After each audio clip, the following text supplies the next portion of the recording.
이재명 민주당 대표의 공직선거법 사건은 대법원에서 최종 판단을 받게 됐습니다. 공직선거법은 선거법 사건의 경우 1심 6개월, 2심 3개월, 3심 3개월 안에 선고하라고 규정하고 있습니다. 이 원칙대로라면 이 대표 상고심은 6월 26일까지 결과가 나와야 합니다. 하지만 꼭 이대로 되는 건 아닙니다.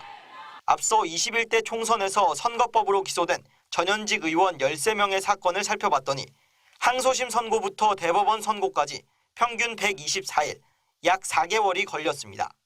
또 13명 모두 항소심 판단이 대법원에서 그대로 유지됐습니다. 이런 전례에 비춰보면 이 대표 사건도 대법원에서 뒤집힐 가능성은 낮아 보입니다. 또 이 대표 사건 대법원 선고는 늦어도 7월 중 최종 결론이 나올 가능성이 커 보입니다. 하지만 이번 선거법 위반 사건은 1, 2심 결론이 엇갈렸기 때문에 또다시 뒤집히거나 전원합의체에 회부될 가능성도 배제할 수 없습니다. 이 경우 시간은 더 늦어질 수 있습니다. 이 대표는 또 위증교사 사건 항소심 재판도 받고 있습니다. 1심에서 무죄가 나왔습니다. 또 대장동, 성남FC, 백현동 사건, 대북송금 등의 1심 재판도 받고 있습니다. 해당 재판은 시작 단계이거나 재판이 복잡해 선고가 나올 때까지 몇 년이 더 걸릴지 모릅니다. 결국 윤석열 대통령 탄핵 결과에 따라 조기 대선이 실시될 경우 이 대표에게 걸림돌이 될 재판은 사실상 없다고 볼 수 있습니다. 다만 조기 대선에서 만약 이 대표가 당선될 경우 진행 중인 재판을 어떻게 할지에 대한 문제는 남아 있습니다. 헌법 84조는 대통령은 내란이나 외환의 죄를 범한 경우를 제외하고는 재직 중 형사상의 소추를 받지 않는다고 규정합니다. 이때 형사상 소추에 당선 이전에 받고 있던 재판을 포함할지 뺄지가 관건입니다.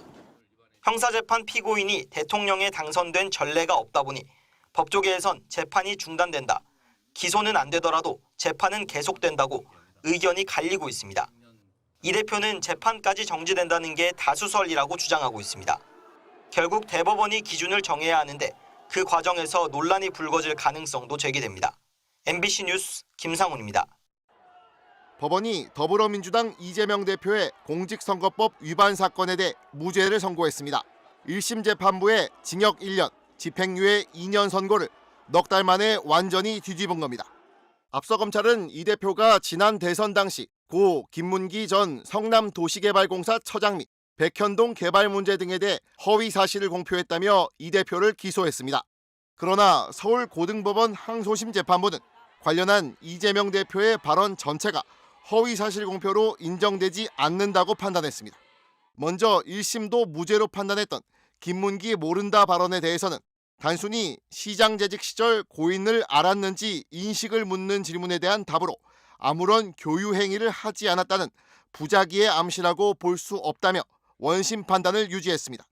1심이 유죄로 판단한 같이 골프 치지 않았다 발언에 대해서는 문제의 사진은 원본 전체가 아닌 일부만 따로 공개된 것으로 조작으로 볼 여지가 있다고 판단된다며 원심 판단을 뒤집었습니다. 백현동 용도 변경을 협박받았다는 관련 발언도 전반적인 의견 표명으로 볼 수 있는 데다 실제로 국토부가 성남시에 독촉 취지의 공문을 수차례 보낸 적이 있는 만큼 역시 허위라고 보기 어렵다고 밝혔습니다. 검사의 주장처럼 해석할 수도 있지만 자의적 해석이 가능한 발언을 다른 해석의 여지를 배제한 채 공소사실로만 해석하는 건 대법원 판례에 반한다는 겁니다. 윤 대통령 탄핵 소추안에 대한 헌법재판소의 선고가 임박한 가운데 이재명 대표는 조기 대선이 성사될 경우 최대 변수가 될 걸로 예상됐던 공직선거법 항소심에서 무죄 판결을 받으면서 가장 큰 부담을 덜게 됐습니다. 다만 검사의 상고가 확실시되는 가운데 탄핵안 선고 및 조기 대선 시점에 따라 대법원의 최종 판단 결과가 또 한 번 분수령이 될 가능성도 있습니다.